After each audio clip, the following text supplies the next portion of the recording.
दोस्तों अब शायद पाकिस्तान का सही तरीके से इलाज करने का समय आ चुका है, क्योंकि ये इस महीने की तीसरी खबर है जब पाकिस्तान ने एलओसी के सीज फायर नियम को तोड़ने की कोशिश की है। और जब जब पाकिस्तान इस नियम को तोड़ता है तो भारतीय सेना इन्हें तुरंत काउंटर करती है। लेकिन इस बार खबर थोड़ी दुख भरी है, क्योंकि एलओसी पर सेना के एक सूबेदार को अपना बलिदान देना पड़ा पाकिस्तान की इन कोशिशों को काउंटर करते समय। और ये सब करके पाकिस्तान को लगता है कि वो भारत का बड़ा नुकसान कर सकता है, तो शायद उनका गलत सोचना है, क्योंकि अब भारत कुछ ऐसे रोबोट्स डॉग्स यानी कि कुत्तों को तैयार कर चुका है जो कि एलओसी को पार करते हुए पाकिस्तान में घुसते हुए इनके हर एक ऑपरेशंस पर नजर रख पाएंगे। और रिसेंटली इसका बड़ा एग्जांपल भारत ने पूरी दुनिया के सामने रख दिया है। तो आइए जानते हैं क्या कुछ चल रहा है भारत पाकिस्तान सीमा पर, जहां पाकिस्तान लगातार इस तरीके की हरकतें करता हुआ पाया गया और भारत अब किस तरीके से पाकिस्तान को रिएक्शन देने वाला है। यदि आपको हमारा काम पसंद आए तो वीडियो को लाइक और चैनल को सब्सक्राइब जरूर कीजिएगा। तो कल की छवि अमर उजाला की रिपोर्ट्स के मुताबिक अखनूर के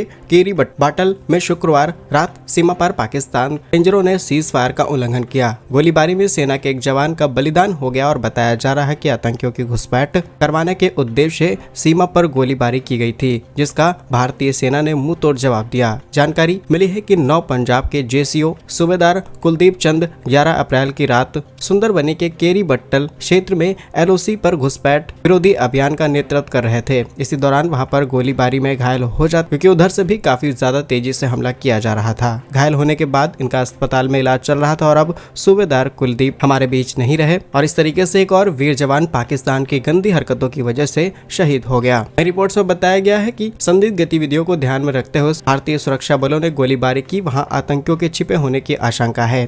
वहीं पुंछ में फ्लैट मीटिंग के दूसरे ही दिन रात सीमा पार से की गई। भारतीय सेना के जवान पाकिस्तानी सेना के मुंह तोड़ जवाब देने में लगे हुए हैं। जैसे ही सेना को इस चीज का पता चलता है, उन्होंने पूरे इलाके में घेराबंदी कर दी। इसके अतिरिक्त और ज्यादा बल तैनात किया गया, तलाशी का अभियान जारी किया गया। वहीं 11 फरवरी को ही आतंकियों ने एक आईईडी विस्फोट किया था, जिसमें एक कैप्टन समेत 2 सैन्य कर्मी का बलिदान हुआ। यानी कि पाकिस्तान की हरकतें रुकने का नाम नहीं ले रही और सिर्फ 1 महीने के भीतर 3 बार से भी ज्यादा सीज फायर नियम को तोड़ा जा चुका है। और पैरेलली भारत ने म्यांमार के अंदर एक ऐसी तैयारी की जिसको देख करके पाकिस्तान पूरी तरीके से हैरान हो चुका है, क्योंकि जल्द ही ये ऑपरेशंस भारत कश्मीर के अंदर शुरू करने की तैयारी में है। असल में भारतीय सेना द्वारा म्यांमार में हुए भूकंप राहत कार्यों को चलाए जाने के लिए अब एडवांस टेक्नोलॉजी का इस्तेमाल करना शुरू कर दिया है, जिसमें रोबोट डॉग्स और नैनो ड्रोन्स का उपयोग किया जा रहा है। फिलहाल ये खबर न केवल भारत की मानवीय सहायता की क्षमता को दर्शाती है, बल्कि यह संकेत भी देती है कि ये तकनीकें जल्द ही जम्मू और कश्मीर जैसे आतंक प्रभावित क्षेत्रों के अंदर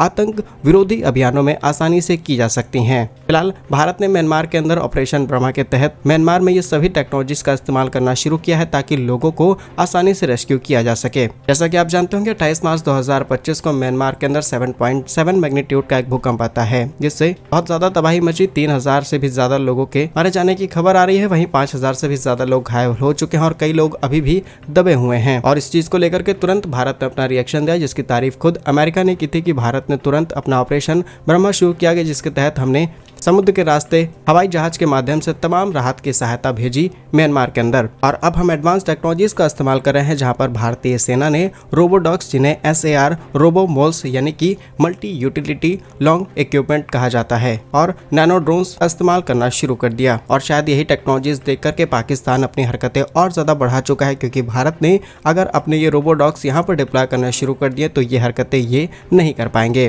रिपोर्ट्स के मुताबिक सबसे पहले म्यांमार की बात की जाए तो भारत ने अच्छा पड़ोसी होने के नाते म्यांमार की मदद की, भले ही आज वहां पर पॉलिटिकल अनस्टेबिलिटी हो, क्योंकि साल 2021 में तख्ता पलट होता है और तब से म्यांमार के अंदर कोई स्टेबल गवर्नमेंट नहीं आ पाई। म्यांमार में भूकंप की वजह से करीब 5 लाख से भी ज्यादा लोग डिस्प्लेस्ड हो चुके हैं। संयुक्त राष्ट्र के कार्यालय यानी OCHA मान लगाया कि आपदा में 6 क्षेत्रों के अंदर भारी नुकसान हुआ है और भारत ने सबसे ज्यादा मदद की है। भारत एक ताकतवर पड़ोसी देश है, जिसने 29 मार्च 2025 को 2 C-17 एयरक्राफ्ट के साथ 118 सदस्यीय फील्ड हॉस्पिटल टीम भेजी, जिसमें से 1370 से अधिक मरीजों का इलाज किया। वहीं जब सारी मानवीय गतिविधियां रुक गईं, तब भारत ने टेक्नोलॉजी का इस्तेमाल शुरू किया और ये वही टेक्नोलॉजी है जिसे भारत ने गणतंत्र दिवस पर रोबोडॉग्स दुनिया के सामने रखे थे। ये रोबोडॉग्स आसानी से किसी भी पहाड़ी क्षेत्र पर चढ़ सकते हैं, किसी भी ऑपरेशन को अंजाम दे सकते हैं। इनके पास कई सारे एडवांस सेंसर्स, कैमरास लगे हैं जो कि दुश्मन की हर एक निगरानी रख सकते हैं। और नैनो ड्रोन्स की बात की जाए तो ये ड्रोन पहले से ही कई ऐसी टेक्नोलॉजी से लैस होते हैं जो न सिर्फ आपको इन्फॉर्मेशन देते हैं बल्कि यहाँ पर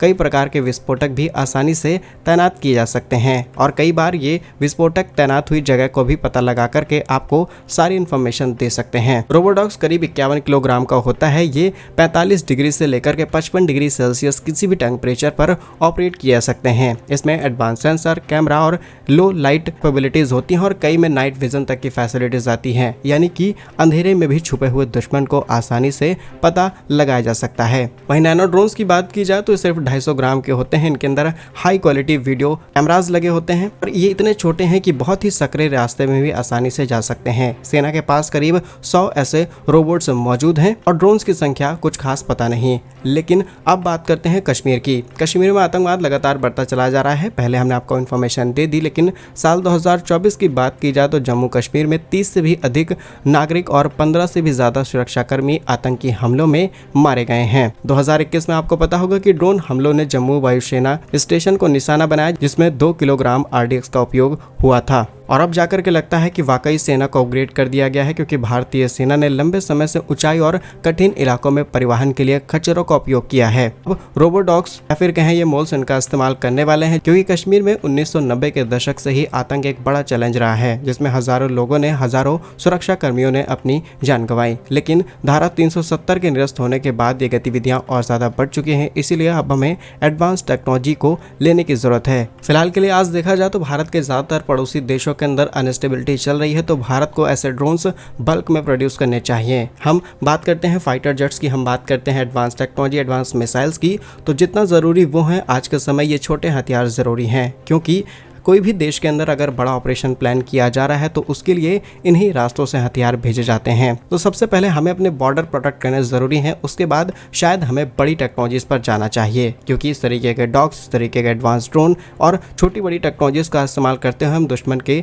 ठिकानों का पता लगा सकते हैं, उसकी एक्टिविटीज़ पर नज़र रख सकते हैं और टेक्नोलॉजी का इस्तेमाल करने से जो ह्यूमन लॉस होता है वो नहीं होगा और हमारा कोई भी सैनिक शहीद नहीं होगा। आज बांग्लादेश की बात की जाए, म्यांमार की बात की जाए, पाकिस्तान की बात की जाए, तो इसमें ज्यादातर बॉर्डर एरिया पहाड़ी क्षेत्र हैं और ऐसे में ह्यूमन की संख्या बहुत ज्यादा चाहिए। लेकिन अगर हमारे पास टेक्नोलॉजी है तो हम एडवांस लेवल पर मॉनिटरिंग भी कर सकते हैं बिना किसी मानवीय क्षति के। बाकी क्या कुछ कहना है आपका इन सभी खबरों पर कमेंट्स में जरूर बताइए। भारत कैसे ही वीडियोस पाने के लिए वीडियो को लाइक, चैनल को सब्सक्राइब जरूर कीजिए। वंदे मातरम, भारत माता की जय।